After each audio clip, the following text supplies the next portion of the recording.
Dark fantasy matters because it teaches us how to endure suffering without surrendering to it. In worlds filled with monsters, corruption, war, and impossible odds, dark fantasy reminds us that small victories still matter.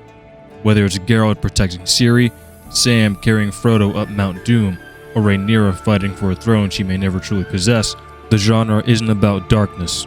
It's about the people who keep moving forward despite it. Now, in dark fantasy, there is usually going to be an almost overwhelming sense of sin.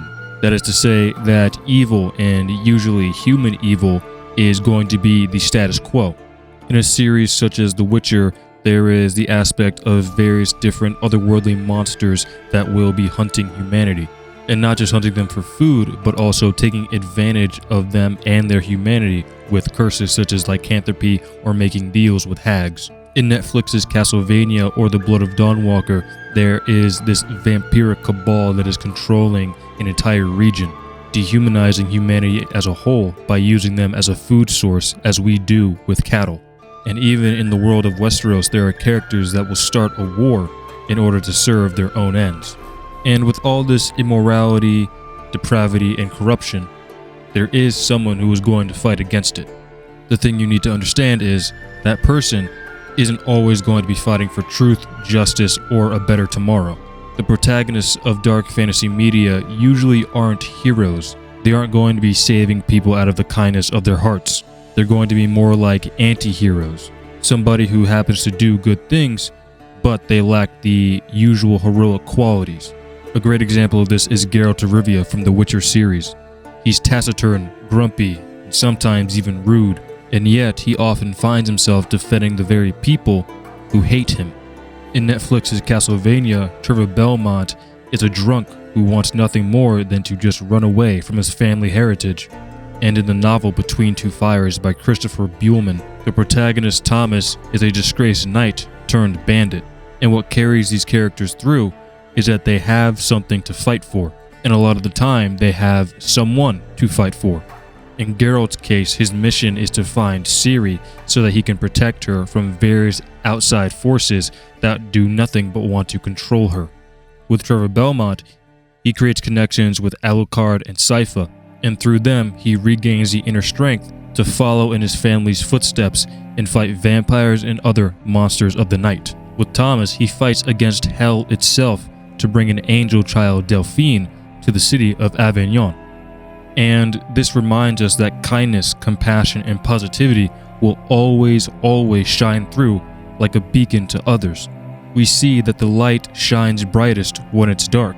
This is even a gameplay mechanic in series such as Dark Souls and A Plague Tale. No matter how bad things get, there is always going to be tomorrow. There is always going to be something to look forward to. It just so happens that sometimes you'll need to create that reason for yourself. Whether you choose to fight for another person, you choose to fight for yourself, for your own word, for your honor, for your dignity, for whatever, you can make it. You just need to not give up. And sometimes that's not always going to look like the biggest win. Sometimes, a lot of times, in dark fantasy, the small wins are what's most important.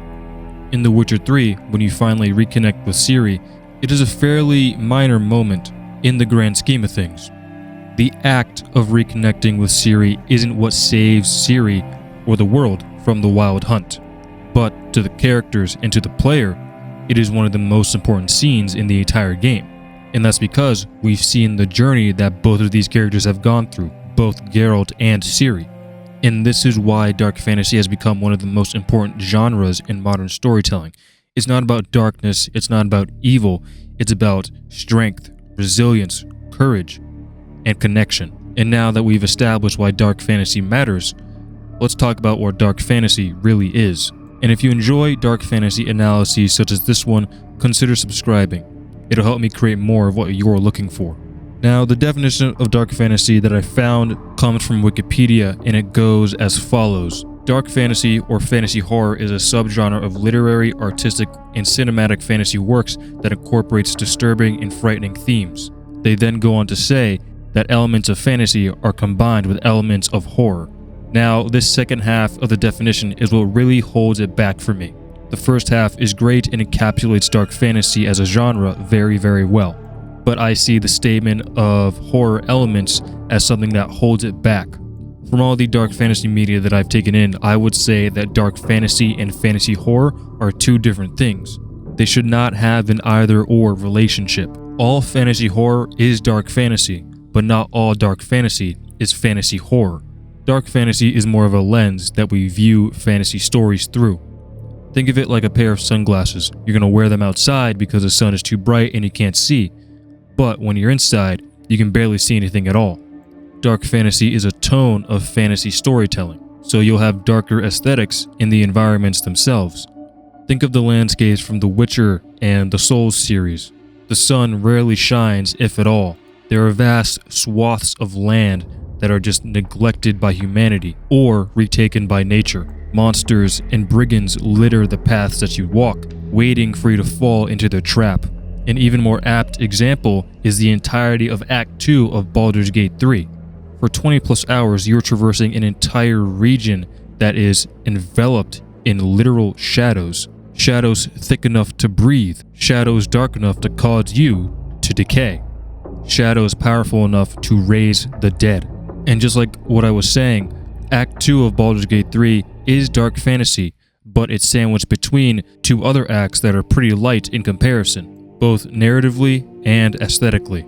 So I can't, in good faith, call Baldur's Gate 3 a dark fantasy game. Now, I've found dark fantasy as a whole to have three main themes or motifs: corruption, overwhelming odds, and morally gray choices and/or characters.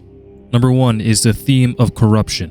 There is something actively going wrong. There is something actively turning sour, like a rotten apple. Now, this could be the corruption of people, the corruption of the land, or the corruption of the system set in place. In the best dark fantasy worlds, it's gonna be all three. Now, I'd say this theme is what makes the Soule series the Soule series. It is the narrative through line through each and every Soulsborne game. Elden Ring, Bloodborne, Sekiro, the Souls trilogy. All of them have settings that were once thriving worlds filled with life. Now you walk through the bones of the dead, cutting down anything or anyone in your way. The second motif is the aspect of overwhelming odds. Now, I touched on this a little bit earlier in the video, but it's pretty much just how it sounds. The corruption, the sin, the evil is so deeply rooted into the setting, so much so that the corruption is everywhere. The darkness surrounds you. In a game like Baldur's Gate 3, it's in more of a literal sense. When it comes to something like Warhammer Fantasy, you're going to be fighting numbers, a lot of numbers. Not only are you fighting against your neighbors, you're also fighting against demons. Now, this is meant to serve the trait of hopelessness that is within dark fantasy storytelling. Our protagonists need to fight against something, but that something, sure as hell, isn't going to be easy. And now, I just want to take the time for this little side note here. You may have heard of a term called grimdark, and I just want to say grimdark and dark fantasy are not the same thing. Number one, grimdark does not necessarily have to involve fantasy at all. Just take a look at Warhammer 40k. It is a primarily science fiction setting, and yet it is one of the most prolific examples of grimdark. Another difference between the two is that grimdark has absolutely no upside. Look at the worlds of Warhammer 40k, Warhammer Fantasy, and even Trench Crusade. There is absolutely no hope for those worlds. I liken dark fantasy as wearing sunglasses or being able to dim the lights in a room. With grimdark, you're blind in a windowless cell and you get 3 square beatings a day instead of 3 square meals. Now, the last aspect of dark fantasy involves morally gray choices and the characters who make them.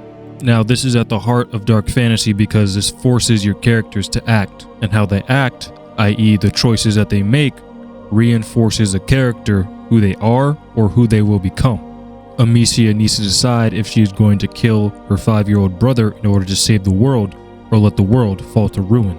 Geralt is constantly stuck in the middle of one evil and a lesser evil, and Ned Stark sacrifices his life to keep his honor. And in these dilemmas that they are put in, where they have to make these types of choices, their motives are being directly challenged. When you face adversity, you show yourself who you truly are. Now, you may have a different definition of what dark fantasy is and the reasons why, and I would love to know those reasons down in the comments. These themes just stick out to me the most. Dark fantasy needs to be dark in order to serve the light. It gives us an escape from the world without ignoring the horrors of it. It gives us methods to push on through the dark in spite of it. We won't be able to save the world or take down corrupt governments by ourselves or do it in a single day. But like the protagonists of dark fantasy, small wins, even if they are only for yourself, are just as important. If you've watched this far into the video, I just want to say thank you for watching. You guys have shown me a lot of love these past couple of months, and I can't wait to create more for you guys. Next video, I'm going to be analyzing the news that we've got from the Blood of Dawnwalker recently. And soon after, we are going to be delving into the world of darkness, the world of Vampire the Masquerade. So if that interests you, stay tuned. I will see you all in the next investigation. This has been Detective Cook, signing off.